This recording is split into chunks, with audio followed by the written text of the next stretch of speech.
the host of Aaron's Hour, Aaron Phillips. Hey, everybody, welcome to another edition of Aaron's Hour with Aaron Phillips. That's right, that's me coming to you, well, sort of live. We're live today. Why? Because it is September. Fall is unofficially upon us. I've got good friends with me on today's show, and you all are making time for me to be with you and spend time with me on a Saturday. I appreciate it. If you're watching us on Facebook, as always, Facebook, Aaron's Hour Show is the Facebook page. WWDBTV Las Vegas is the WWDBTV Facebook page. Hey, you like YouTube? That's okay. We dig it. You can go to the Aaron's Hour Show and WWDBTV YouTube channel. And of course, in a couple of days, if you have Roku, that wonderful streaming service, you should. If you don't, you really should anyway, because then you can download the WWDBTV network and get all the plethora, the word of the day is plethora, of shows, not only of Aaron's Hour, but of course all the plentiful and plethora of shows that are available here on the WWDBTV network. That's right. Today's show, as you see joining me, and we have another guest coming in to let's see if I can do this. This is why I was never a weatherman. I have to do this. So here, this way on the screen, this way, coming from Vegas, the WWDBTV studios, dear friend of mine, gentleman we've talked a lot about on the air with and all around town, Mr. Frank Bizzarro. He is the founder. He is the muckety-muck, the high chief, firefightermemorialtransport.org, former New York City firefighter as he was down at September 11th, military, and a little side note, folks, front man for the Platters for 10 years. That's right, the Platters, not a tribute band, but the Platters. Mr. Frank, good to see you, my friend. How are you? Good to see you. Good to see you. I'm glad to be here. That's so good to have you on. Joining us here at the bottom, kind of like the Paul Lynn square of the show, gentleman there, Mr. Richard Piffin. He is a Kiwanis International trustee for the Capital District out here, longtime Kiwanian, or soon. No more. Your title's almost gone, isn't it, Rich? Actually, Aaron, it's the Capital District trustee, not international. Oh, Capital District. I apologize. So many acronyms in Kiwanis, you get all tied up all over the place. Bottom line is he's a big shot with us here within Kiwanis, but he's also a member of the Kiwanis Club of Chesapeake, which I too am a member of. Jim Horn is the other guest we're trying to get connected either via phone or video. He's sort of like the marketing coordinator that I've been working with to spread the news about the September 11th Remembrance Service in Chesapeake coming up next week. We'll talk about that in a little bit. The reason for today's show, ladies and gentlemen, is quite frankly this.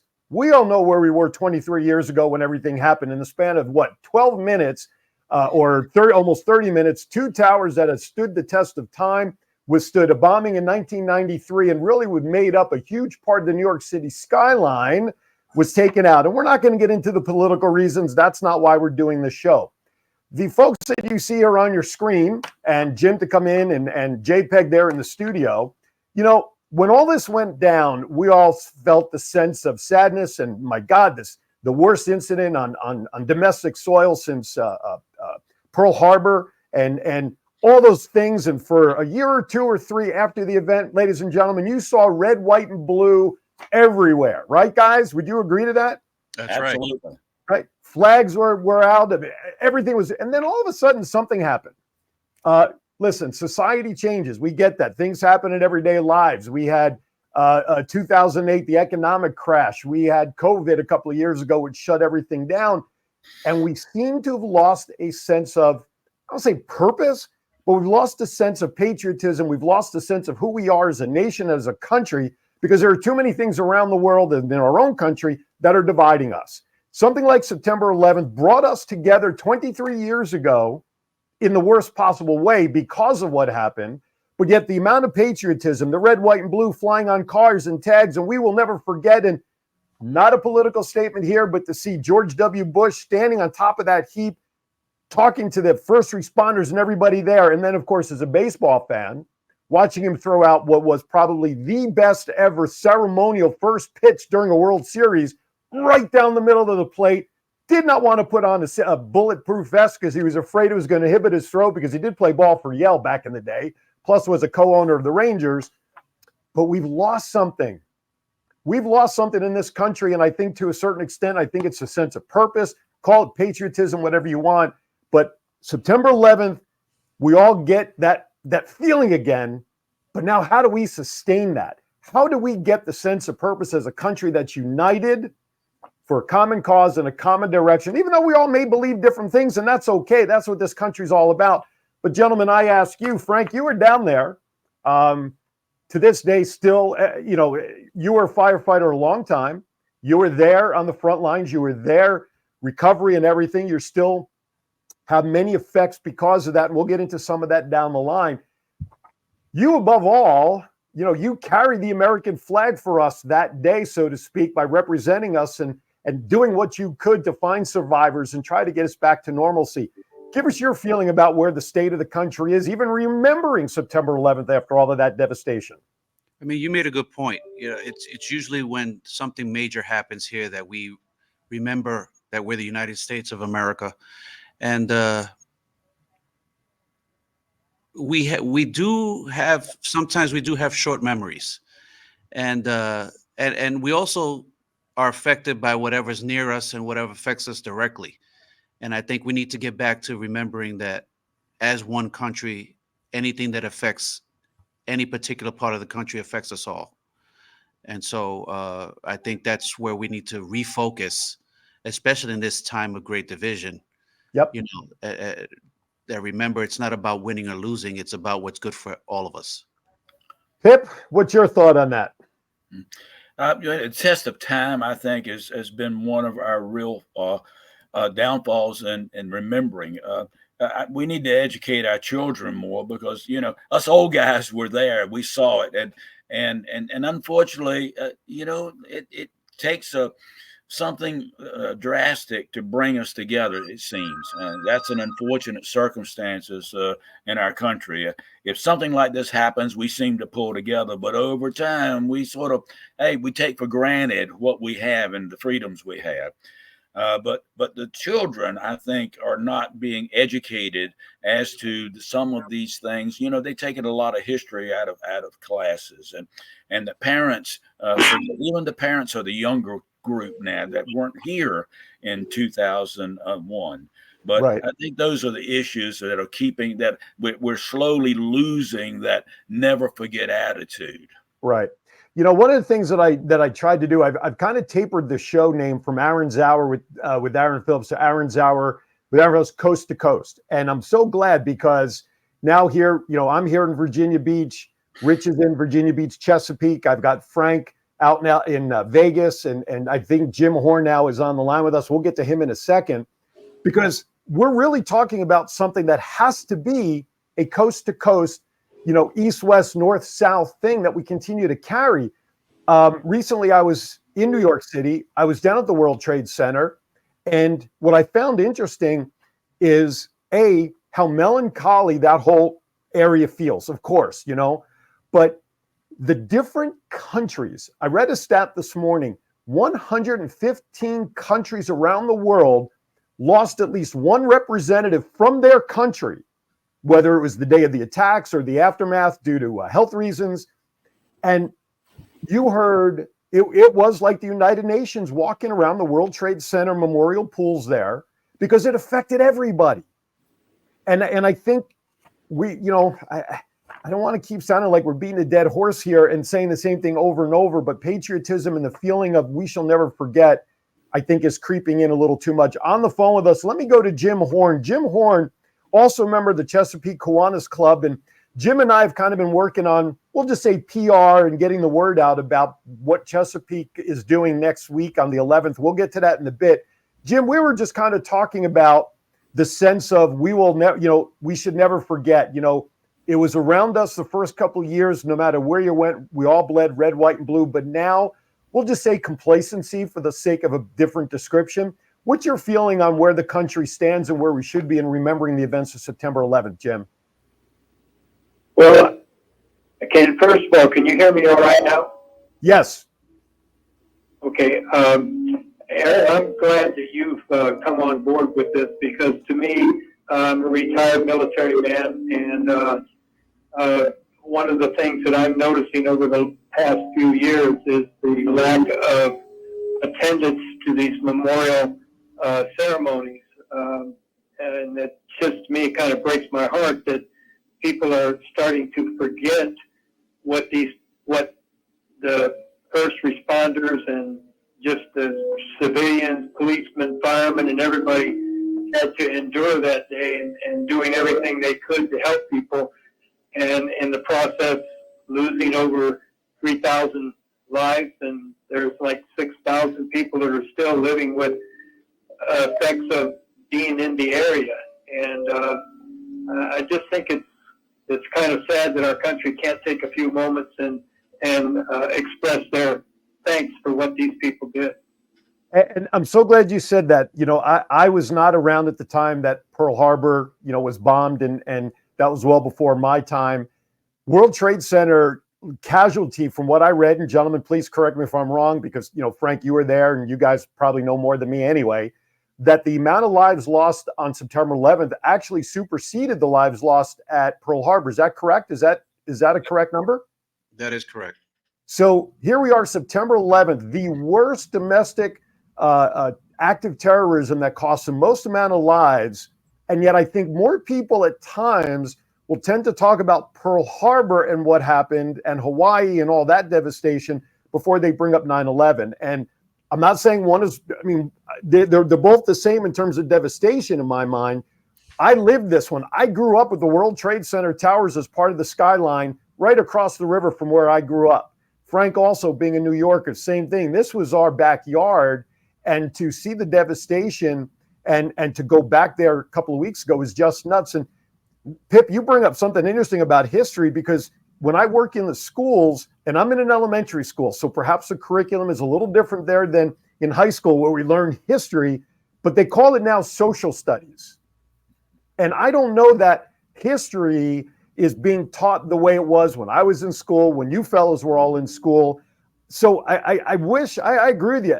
I'd love to know what they would teach in history about what happened on September 11th.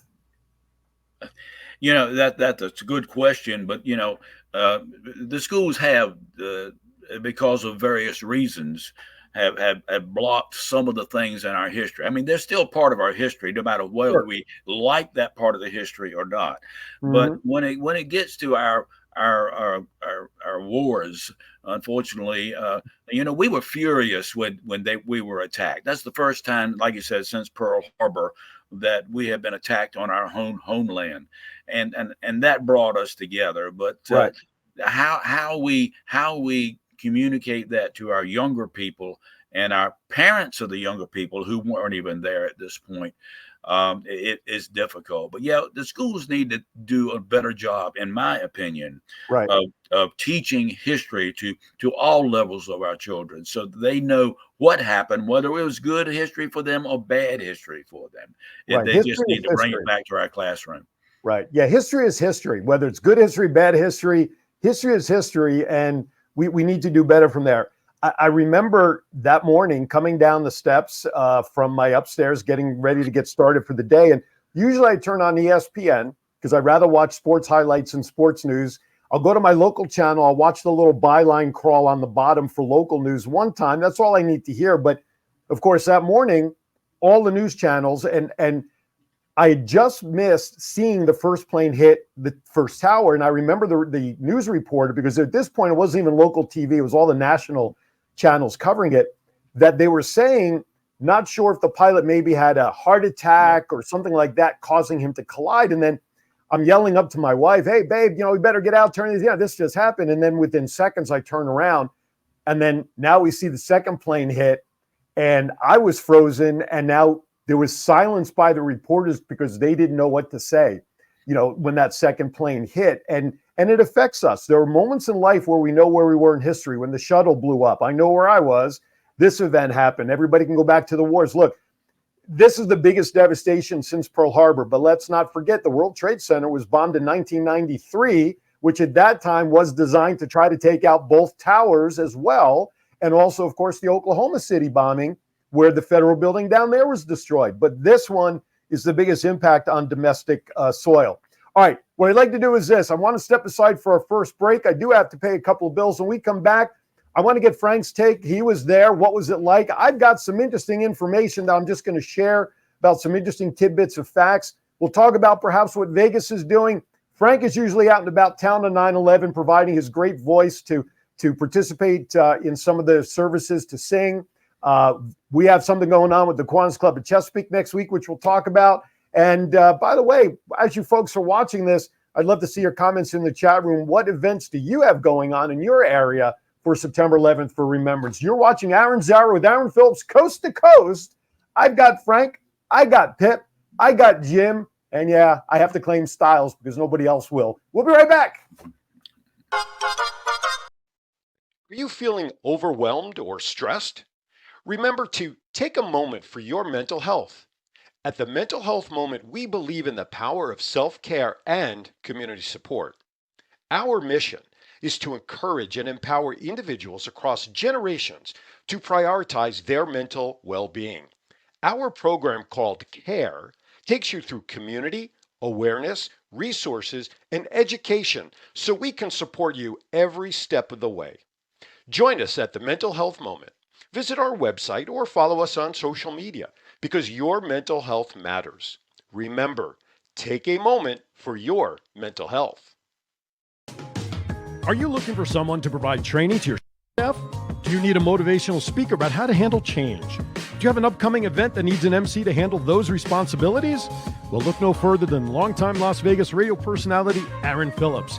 I am local to Las Vegas and I can blend my talents with any audience. For more information, please visit www.aaronphillipsvoice.com and book me for your next event or training needs. All right, welcome back to Aaron's Hour. Just a couple of pieces of information as we come back before we get back into conversation. I saw this in the news, y'all. You know, I don't, Richard, how many years have you been married now? 39. 39. Frank? Ooh, 7.5. 7.5. Jim, how many years are you married? To my current wife, 7 years. Okay. I was wondering if somebody was going to qualify an answer. I just want to say that. I've got 36 coming up in January. Why do I bring this up? Because I want to give a special Aaron's Hour shout out to a couple celebrated 70 years of marriage. That's right. They celebrated. Let's send a congratulations to Sam Edge and Rosa Bird. They began their journey together in 1954 at St. Paul's High School in North Carolina. Sam joined the Navy and Rosa joined him in California after she graduated from high school a year later. They actually recently renewed their vows, which is pretty cool.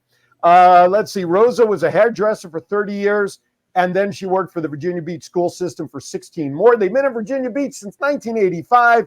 Congratulations, you guys. 70 years. And supposedly, they never had a fight. Also, too, a quick, let's welcome back and say, and this is timing because it's armed forces, the USS Laboon returned after a 9-month deployment back here to Norfolk. They were overseas taking care of some business, protecting our shoreline. So welcome back to Norfolk 2. Where are you? Where are you? I have all the numbers here somewhere. Honestly, I did. All right, I lost it, but some 230 officers and seamen were on board. So welcome back and welcome home after 9 months away. Okay. So, folks, if you're just tuning in, 9/11 is a couple of days away. We want to know what's going on in your neck of the woods. John, if you'd please put the flyer up. This upcoming Wednesday, the 11th, if you are within the sounds of my voice here in Norfolk, Chesapeake, Virginia Beach, Suffolk, Portsmouth, if you're vacationing in the area and want to come out, Wednesday, September 11th, 8:30 a.m. at the Chesapeake City Park in Chesapeake. You can go to cityofchesapeake.net. and you can check out the information. The ceremony will begin at about 8:30. We'll have color guards, speakers will be there. The Kiwanis Club at Chesapeake will be there with their great smiling grins on, handing out bottles of water. Also, commemorative bookmark, and of course, a business card showing where we meet because, hey, you can never have enough new members in an organization. So mark your calendars. Come on down. September 11th, 8:30, the ceremony starts. Chesapeake City Park in Chesapeake. For more information, you can always go to the Kiwanis Club at Chesapeake on Facebook. You can message me through my Facebook page for more information. Thank you, John. Let's take that down. All right.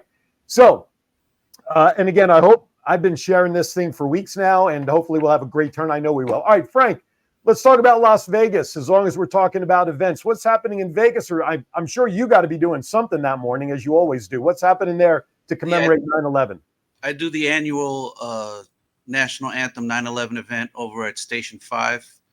Over here in Las Vegas with Las Vegas Fire and Rescue.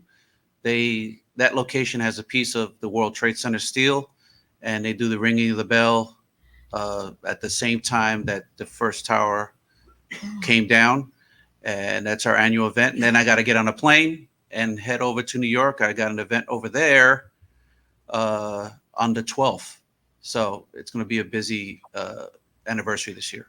Do you go when you do that? You dress in your fireman blues, don't you? When you do that stuff, That is right? correct, sir. That's right. See, I know. See, I know this. He doesn't realize how much I know and remember about him. You know what I'm saying? Is your wife going with you on these trips back east? Absolutely. There's no All right, trips without her. When you coming to Virginia Beach, you Huckleberry? Come again? When are you coming to Virginia Beach, you Huckleberry? When am I coming to Virginia Beach? Not soon enough. Okay. Fair enough. Just pick up the phone and say, hey, we're coming. You know I got space for you. Absolutely. All right. So that's happening in Vegas and New York. So now, Pip, we just talked about the one that's happening here. What do you know of any other events happening in our geographical area for 9/11 remembrance, other than, of course, Chesapeake, which is the foremost one because that's us? But Aaron, I do not actually. okay, I was just curious. Yeah, I don't know if any of the other cities are holding a 9/11 memorial or not. Okay, Jim, do you know of any other municipalities around that may be doing something? I'm not familiar with any one particular one. We've been spending so much time trying to get more people to participate in the one in Chesapeake that I haven't really did any research on what other cities are doing anything. Right. Okay. I was just curious. I mean, obviously, the one that we want to focus on is the local one, and that's what we're doing next Wednesday, 8:30, Chesapeake City Park. The Kiwanis Club at Chesapeake will be out there manning a table with some waters. Hopefully, the weather will be good, not like you guys in Vegas. But so come on out. What the ceremony will take? What, about a half an hour, guys? Is what I've heard. About maybe 30 minutes. Maybe 30 minutes. There are also two others, Aaron, out here in Vegas at 9:00 at the Solera community. They have a first responder veterans club. They do a 9/11 event, and then at night the Fremont Street 9/11 parade will be happening. Perfect. Thank you for sharing that. I was unaware of those other ones happening. All right, now. John, God bless his soul. He kind of jumped the shark on me, and I was waiting to do this. But with Frank's involvement and all those lives that were lost that day, Frank started just a little teeny weeny organization that I am so full of support for to help move this thing along. And he's wearing it on his hat there. Firefightermemorialtransport.org. I'm glad Rich and Jim are on with us because this is something that you gentlemen must be aware of, especially given the real job that our current president has as the fire chief in the area, Mr. Witt. So, Frank, take a few minutes to talk about Firefighter Memorial Transport and how this started in your mind. Well, being a survivor of 9/11 and serving in Iraq the first time we went, I retired from the New York City Fire Department because of 9/11 related illnesses. And I came out here and was trying to find a way to continue serving. So I started Firefighter Memorial Transport. And basically, it's a ceremonial unit. And what we do is we cater to fallen heroes and their families and the surrounding community. So what we do is we have special vehicles that are set up for veterans and police and fire. And we have a mobile command center. And what we do is we carry the remains of fallen heroes in their flag draped caskets. And we also provide services to their families. We give scholarships to their kids. We help financially with their arrangements. We also do for the community. We do food drives and coat drives. And we do outreach for the local community. And we work strictly on a donation basis. And we're also always open to any donations and any participation with like-minded organizations to serve those who served, because they deserve that honor. You know, it's nice when somebody is a veteran and you say thank you for your service, or a first responder, and you should always do that. But there's so much more that they need, and we can never forget that. You know, in memory of 9/11, you know, to remember, never to forget. because once we forget, that's when things start to go south. And so we always have to keep them in mind and their families. Absolutely, and I was privileged to see it in action. The very first caisson, as they're called, the fire truck was donated from a New Jersey fire department, a beach one, if I'm not mistaken. Correct, Frank, if I remember? Yes, sir. You also have a military one now. You have police. So, but the reason, Pip and Jim, that I'm glad that Frank is sharing this, because this is something. Yes, it's getting its roots in Vegas, but this is something Frank is planning on doing nationally. So when we have a situation, police, fire, EMT, servicemen, or whatever, Frank's organization wants to be able to provide this service all across the country. So I think it is going to be very important, and with your support, and I don't mean to digress away from 9/11, but this organization started because of 9/11, that I think we need to get WIT and the powers that be from the fire and police and everything.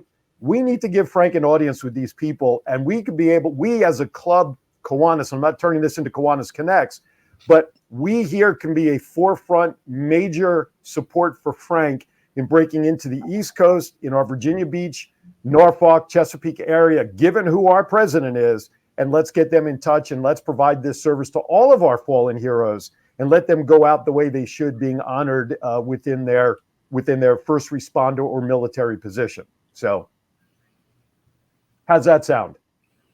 That sounds amazing. Sounds great. I would love to have the Frank, your contact information. Actually, if you would send it to me, I would appreciate that. I surely will. The organization is firefightermemorialtransport.org. All the information you want is on there, as well as the fact, which is really pretty cool. But if you scroll down on the home landing page, there's a great little green button that says donate now. And since it is a nonprofit, it is tax deductible. Correct, Frank? Absolutely. Well, I know the long-term plans and whatnot, but we'll save that for another day with these guys. But right now it's about honoring our fallen heroes in our country. So, all right, let's do this. Before we paint a picture of that day, Frank and guys, I want to share some information that appeared on the internet that I found. And this was all supposedly fact-checked. So take it for what it's worth. When you read this stuff on the internet, and it says the article was written by Abraham Lincoln, just kind of take it with a grain of salt. You know what I'm saying? But I'll put it out there. We'll go from there. So the first thing that I think was interesting, it was estimated that the attack caused a minimum of $10 billion in infrastructure and property damage, and the cost of the cleanup was in excess of $750 million. I mean, those are some huge numbers, and yet the cost for this attack to happen was only about $500,000 by these terrorists. So, you know what, Frank, where were you when you got the call to go down to the World Trade Center? What was your first reaction? Take us back to that moment when the alarms are going off, and what you were thinking. Well, initially, I woke up to screams in the living room. I was not scheduled. I had switched a tour with somebody. And I came and they showed the first plane hitting the towers. And my first reaction was, wow, that's an awful accident. And then while I'm watching, I see the second plane hit, and I said, that was no accident. So I got myself dressed, and along with about 25 other guys, we all showed up to the firehouse. At that point, both rigs had already gone. And in New York, it gets a little cold in the wintertime. So we have a box truck that's set up to be a thawing unit. And we use that to defrost the hydrants so we could use them. So we all jumped in that with our gear, and we headed down the West Side Highway, which usually takes half an hour, 45 minutes in morning traffic. We got down there in 5 minutes. Wow. From the firehouse, and we geared up, and we went down there. And I remember as we were walking towards the towers, I told one of the guys, there's going to be a lot of guys are going to die today. And I don't know what led me to say it, but I just felt it. I got a chill. Mm-hmm. And as we arrived at the base of the World Trade Center, the first one began to drop. And we found ourselves running into a parking structure. We waited that first fallout. We came out, it was so surreal. It looked like a war zone. And while operating, looking for survivors, the second building came down. Mm-hmm. And I was down there at least 5 or 6 months after that, digging, taking shifts, no sleep. Uh, and it was an amazing thing that even that had honor in it, because as bodies were found, say for a particular firehouse or police department, uh, all work would stop and that unit would get called and they would send guys out and have them to carry their fallen Wow. from the site. So these are the images I see. I see people jumping from the buildings. I see guys covered head to toe in white dust. Right. I see the blood and the tears, and it's something. I served in war, but this was worse. We don't feel it until it happens directly to us. Right. And I think, unfortunately, it takes that kind of thing for us to get together. And sometimes, as a nation, we need a little shakeup. It's unfortunate that there's casualties, but I would do that job all over again. Mm-hmm. And I just think that we need to remember those kind of things. We're very divided, and sometimes these things are used politically, and they Mm-hmm. should. Right. Right. We've gotten so far away from the truth, and and we talked about history, Right. and how we don't teach history because it doesn't serve our team or our opinion. Right. And so we really have to get away from that, because at the end of the day, we're the strongest nation in the world, and sometimes we forget that. Let me cut in there with a couple of things. There was the last person. Some 20 people were pulled out of the rubble afterwards. The last person that was pulled out lasted 27 hours before she was rescued from under the rubble. John, back in the studio, I believe you want to turn your mic on. You've got something to add. Please do. Yeah. Turn your mic on. How about now? Well, listen, you only operate the sound. You might as well sound like you know what you're doing. No. We talk about the lives that were lost that day, but we don't always talk about the impact on the responders and some of the trauma that they went through, both mentally and physically, and the illnesses that they suffered, and what a fight that was, just trying to get them some benefits for that. So I think that's we sometimes forget about that, and that was it. Yeah, no, and absolutely, Jim. Let me go to you. What was racing through your mind, Jim? And then we'll go to Pip on this as well. When news was breaking about what was happening, and what was your reaction to everything? I'm sure, like most people, when I first saw the first plane, I thought it was an accident and terrified that number of people that were going to die from that. But then after the second one, and then you heard about the Pentagon, and you heard about the plane in Pennsylvania that heroes forced those planes down, kind of gave you chills and goosebumps all over your body.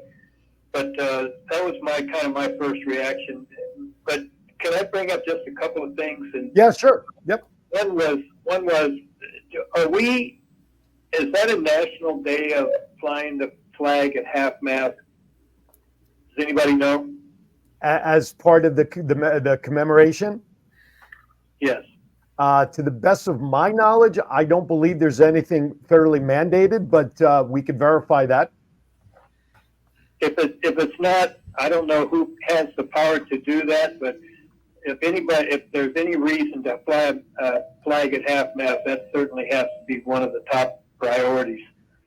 And the second thing is, in professional sports, I'm an avid Yankee fan, and two things happen there. If you watch their games, on the seventh inning stretch, they sing the Star Spangled Banner religiously. I don't know if we could some way get the word out to all sporting events to have a moment of silence or something like that on 9/11. And then the last thing is, I saw something that kind of touched my heart. It had to do with Derek Jeter of the New York Yankees, and a small young man went up and asked him for his autograph. And he said, "You were my hero." And Derek Jeter said, "Son, you don't want my autograph. Go get it from one of the policemen or the fire departments. They're the real heroes." So just little things like that make a difference. Absolutely, and I remember that conversation. Let me address the second point that you brought up. Usually on the 9/11 or in and around there, what has happened in the past in the other sports, they usually will hold a moment of silence in and around the singing of the Star Spangled Banner to start, especially in football on the Sunday, probably after maybe. They usually have first responders actually hold the flag, the giant flag that's on the field, and then they usually do it there. So there are other sports that do other things. Now, there is another name for the holiday. There is an actual holiday name for September 11th. And this will go into answering your first question about flags at half-mast. Pip, do you know what the holiday is called technically for 9/11? I do not know the name of the holiday, no. Frank, how about you, sir? I do, but I'll let you say it. All right. John, how about you? Patriots Day, right? Very good. That is correct. 9/11 was enacted as Patriots Day, and according to internet, flags are flown at half-staff on September 11th to honor the victims of the terrorist attack. The day is also known as Patriots Day and National Day of Service and Remembrance. So yes, it is a federally supported remembrance because of the flags at half-staff. All right, Pip, how about you that day when news started breaking? What was happening? Well, I apologize for not knowing that, because the Patriot Act was what followed after 9/11, as we all know. Yeah, I can remember vividly where I was. I was on the 8th floor of the bank I was working at, and someone called down the hallway and said, "Hey, a plane just hit the World Trade Center." And so we all ran into the boardroom and cut the TV on. And like everybody else, they didn't think of terrorist attack at that time. But we were standing there and watching the whole thing. And then when the second plane hit the World Trade Center, I could just see everybody in that room sort of freeze. And we knew at that point that this wasn't an accident. This was an intentional terrorist act. So we could feel for the people that were there, but we weren't there. We didn't experience it as Frank did, and my heart's out to him, because remembering that day, even just watching it, to me is very important from this point forward. It really is. And that's what we do at the Chesapeake service. And I can talk a little bit about that whenever you're ready. Yeah, we'll get to that in a minute or two. I want to go to our last break of the show. When we come back, we'll talk a little more detail between Pip and Jim about the actual service here on 9/11. A few more stats, and believe it or not, fellas, the time is almost up. Time flies when you're chatting like you're having a few beers. All right, you're watching Aaron's Hour with Aaron Phillips, coast to coast. I got Jim on the phone. I have Pip, I have Frank, I have John back in the studio, and I have all of you watching. We'll be right back. Hi, my name is Edgar Alejandro. I'm the co-founder of Rising Again Productions. So we've been here in Vegas producing films for the past couple of years, and we've seen our fair share of studios. We've worked in our fair share of studios, and to be honest, WWDBTV has been our favorite by far. John is so welcoming. The space is wonderful. It's perfect for what we need. We've had rehearsals here. We've had callbacks here. We've had table reads here. So if you're a Vegas creative, or really just a creative coming into Vegas, definitely check out this space, chat with John. I think you'll find that this studio has everything that you'll need as well. Are you feeling overwhelmed or stressed? Remember to take a moment for your mental health. At the Mental Health Moment, we believe in the power of self-care and community support. Our mission is to encourage and empower individuals across generations to prioritize their mental well-being. Our program called CARE takes you through community, awareness, resources, and education so we can support you every step of the way. Join us at the Mental Health Moment. Visit our website or follow us on social media, because your mental health matters. Remember, take a moment for your mental health. All right, welcome back to Aaron's Hour. I've got my cast of crew of cronies here. I have Jim Horn on the phone from Chesapeake. I have Richard Pippin. He's also in Chesapeake. I got Frank, my good friend Frank Pizarro out there in Vegas. John JPEG Styles pushing the buttons back at the home studio. And I'm just sitting here in Virginia Beach absorbing all the information and knowledge I can from my good friends here. Thank you for joining me, guys, today. I thought, taking the time to honor and help push the reminder, and I hate to say it that way, of 9/11 never being forgotten, I thought was a great way to spend a Saturday. And hopefully people will get that little kick in the pants to never forget and take the time, as we've talked about, to perhaps share their event, the event and where they were, families that have the young ones that weren't around at that time, et cetera. So hopefully this will help start a push for that. Okay. We'll get to some more details about the September 11th event in Chesapeake next week here in a few minutes from both Pip and Jim. Here's some more information that came out post-fact. The week after 9/11, alcohol consumption in Manhattan increased by 25%. Tobacco intake rose by 10%, and church attendance rose by 20%. After the attacks, it took firefighters 100 days to extinguish all the fires around Ground Zero, at least according to this. And then another piece that I'll share, $100 million worth of art was lost in the collapse of the towers, including a memorial piece for the victims of the 93 bombing, as well as paintings from Pablo Picasso. Let's see, while workers were going through the debris, they found some 65,000 items. Nearly 500 watches and 150 wedding rings were among the items that were found post cleanup. Okay, so let's bring it in a little closer to home, Jim and Pip. Let's talk about next Wednesday. Maybe in the future, on a future September 11th, we can get Frank out here and he can do his thing to support our future events and have Frank part of the Remembrance Days out here. So first of all, let's talk about, Frank, you mentioned earlier that steel is used in many locations as memorials from the event. Pip and Jim, whoever wants to answer this, I haven't seen it yet. I'm waiting for next week, but I understand we also have a piece of steel from the World Trade Center in Chesapeake City Park that's part of the service, correct? Yes, we do, and I can answer that for you. Right. Actually, that was quite a ceremony. We have a piece of the steel from the World Trade Centers. We also have the section or a piece of the building from the Pentagon, and there's, I believe, if I'm not mistaken, there's something there from Pennsylvania as well, from the crash site. That was brought in by a tractor trailer with flags all the way around it, a complete escort by the police from which transferred from state to state. So it was quite a ceremony when that was brought in. When it was brought in, it was laid at Chesapeake City Park. And as you could see in that flyer that you presented there earlier, the steel fence encases that so that it's not messed with during the year. And there's a walkway where people can go up and actually view that. That is correct. Jim, what go ahead, Jim. Surrounds that piece of steel is shaped like the Pentagon. Oh, okay. That's good. That's an interesting fact. What else, Jim, can you share that is planned for Wednesday's Remembrance service? Well, we're going to have Kiwanis is going to have a tent out there. Then we're going to be providing water and I think we're going to have some sort of like cupcakes or something for people.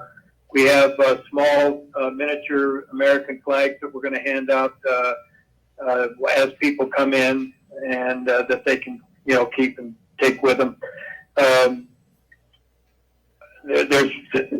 We have the flag is up. If I'm not mistaken, the flag is held up by a couple of fire engines. They're way high in the sky. I'm not sure exactly what they're going to do this year, but it usually is quite a wonderful ceremony. Well, it's again, anything that is done to to honor the lives and the fallen that day and those who have perished since because of illnesses. And I don't want to spend a whole lot of time on the illness side, but and I'll get to something here in a moment.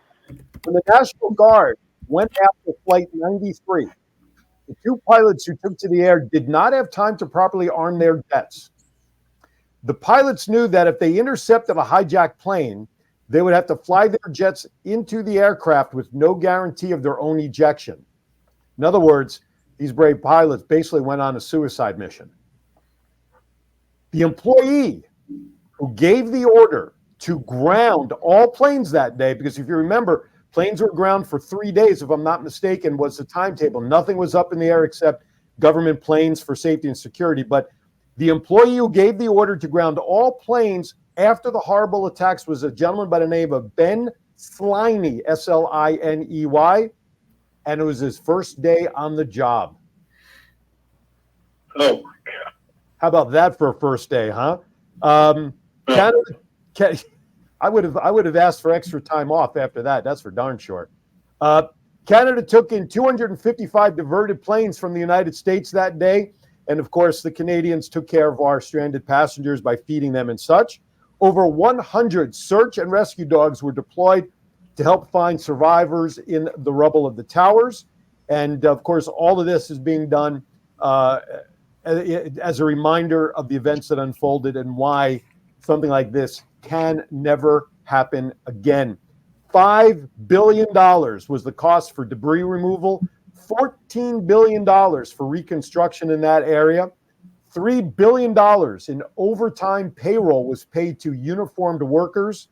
And last but not least, over $1 billion was paid for replacing destroyed equipment and vehicles. And Frank, you're the right one to verify this. I saw in that same article that for one fire truck, the cost is about $500,000. Does that sound about right?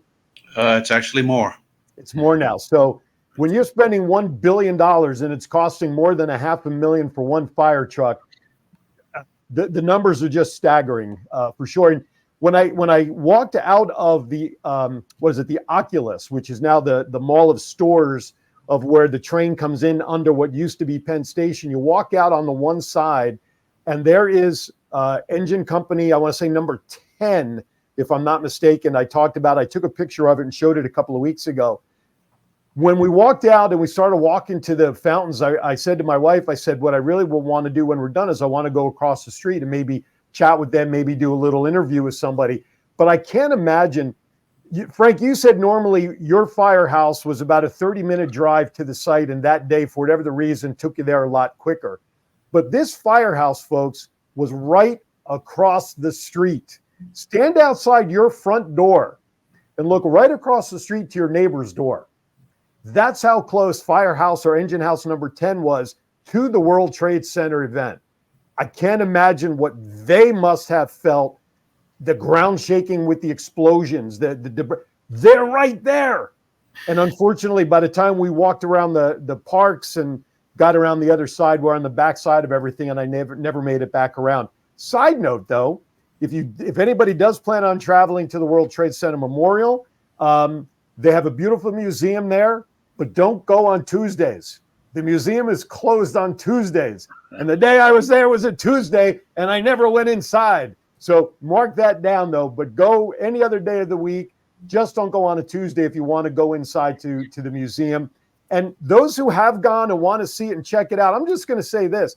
That's a small little sample. I shouldn't say small, but that's a sample of the big time plans that Mr. Frank Bizzarro has of what he wants to do to honor the fallen through fire memorial transport and have a museum to 9/11 and firefighters and servicemen and police and EMT. So I'm giving you all just a little bit of a snippet idea of what the big time plans down the line, and hopefully not too far down the line, because if you donate, it will certainly help bring things closer. That's something he wants to do, plus a whole theater and a whole big thing. And I don't know, some guy, maybe The Voice may be involved in something like that and helping. I don't know, some guy. Anyway, all right, let's talk about, guys, we're actually just about out of time. So let's put a neat little bow on this. Jim, I'm going to give you the floor first. Let's put a bow around September 11th, what we need to do to keep it close to our hearts. And don't worry about talking about the event for us. I will do that at the close. But talk about what we as a nation need to do to, quote unquote, never forget. Well, first of all, let me talk about the 6,000 people who are still suffering from the remnants of being around the World Trade Center when it was, to my knowledge, or maybe Aaron, you can answer this for me. Are there any programs still available? And I know it's been a long time, but are there any programs available to remember those people? And is there any fundraisers or anything like that to help them? I'll actually defer to Frank on that one. Frank, do you have information on that, perhaps? It's just the one that I know of is the Victims Compensation Fund. That's the one that's currently active. I don't know of the others, but this is the one that's in the called again? The Victims Compensation Fund. Okay. Wasn't that set up federally? Correct. It was. Yeah, we had to beat the crap out of Congress to get it too. Right. They had to fight to get those to get it actually Set up and locked in. Okay. So, Jim, does that answer your question? Yes, it does. Thank you. I can do some more research on that.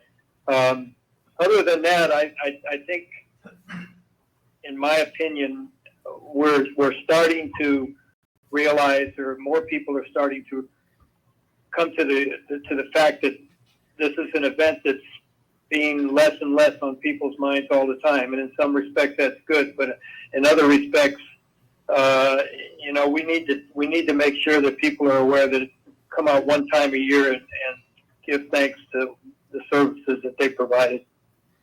And with what you said before, I think we really need to see who we need to talk to about making 9/11 a national holiday. And I think once Absolutely. you make it a national holiday, Absolutely. then people can't forget.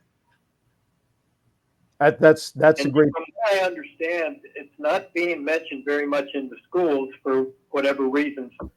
But if at least if their flags are at half mast and it is a national holiday, then kids at least will ask the question, well, why are we getting off today, or why is this a national holiday? And then people will have a chance to explain. I don't want to. I'm not trying to make a comparison of one situation to another, but I am going to make a comparison from the standpoint of repetition. During the holiday times, we always talk about, and we certainly in Kiwanis we do this. Food baskets to those who need, the homeless. Let's do a turkey basket. Let's invite them. It's almost as if we're saying people are hungry only one time a year around the holidays. No, people are hungry 365 days out of the year, and we should try to remember to help everybody every day of the year. Well, 9/11 remembrance is sort of the same thing. We always remember in and around 9/11, but when we get away from 9/11, we tend to forget. We should be honoring and remembering not just everybody from 9/11, okay? There's police officers fallen, firefighters, EMT, military, every day of the week, every day of the calendar year for years and years to come and past. We should remember every day, not just in and around. Maybe September 11th is a pinnacle day to remember everybody, but we should really be remembering every day, because every day somebody is dying, just like somebody is hungry. Okay, before I want to close out with Frank for a reason. Pip, you actually have some more details about the ceremony, and then we'll wrap up with Frank, and then we'll call it a day. Okay, yeah, on the ceremony in Chesapeake, it lasts for 1 hour. There are bells, as I think with most ceremonies. As you can see, we will have the military there. The mayor, Dr. Rick West, will probably do the introductions. Our speaker is going to be Sheriff Jim O'Sullivan this year. We will open by singing the national anthem. And at the end of the ceremony, we will have the silence of the bells, and then we will have the taps, both in front and in the background. And that's how we end that ceremony. So it's a very moving ceremony. We just hope we have more people out there. Well, I am anticipating we will, because again, I'm not saying this to pat myself on the back, but I've been doing what I do best. I've been sharing it not only on the show, but I've been all over social media, anybody that I can talk to about it. I know Jim and the guys have been handing out flyers all over the area to get people out there. I don't know what the attendance was last year for this, if anybody ever took an official head count, but in my mind, if we get at least one more, then our job is done. If we get 10 more, then we're 10 times to the good. So let's just use what happened in the past. We can't change. We got a clean slate this year. Whatever today's number is for next week, whoever shows up, that's where we start. Frank, I'd like to give you the final word as we say goodbye on September 11th. Honoring, remembering. Share a few minutes of your thoughts as we get ready to say goodbye for this week's episode of Aaron's Hour. Well, we got to remember we lost 2,977 that day. 343 were New York City firefighters. Since then, over that amount have died from 9/11 related illnesses, and people are dying every day. And so what I want to say is that we remember our veterans and our firefighters and our police officers and our civil servants, and remember them always and honor them always, and remember that freedom is not free, and some have paid the ultimate price. As they say, all gave some, but some gave all. Well said. Well said. Sometimes, ladies and gentlemen, you have a moment where you have a mic drop, and that's just about it. I want to thank Jim Horn, who's on the horn with us here from Virginia area. Mr. Richard Pippin is there, and of course Frank Pizarro, good friends and brothers in arms in helping our community. I am Aaron Phillips. I just want to remind everybody: be kind to everybody. Why? We are all we have. We'll see you next week when special guest Richard Morris from the Virginia Beach Kiwanis Club. Not talking about Kiwanis. This guy's a serial entrepreneur, and you'll hear a lot about what he's got going on, and we'll go from there. Have a great week, everybody. Please remember to be safe, and please get out there and support 9/11 events in your community. If you see a service officer, say hello and thank you. First responder, the same thing. They're there when we need them, and we sometimes forget that. Have a great week, everybody, from Aaron's Hour. Thank you for watching. Be safe, be happy, and always be wealthy and kind. Take care, everybody.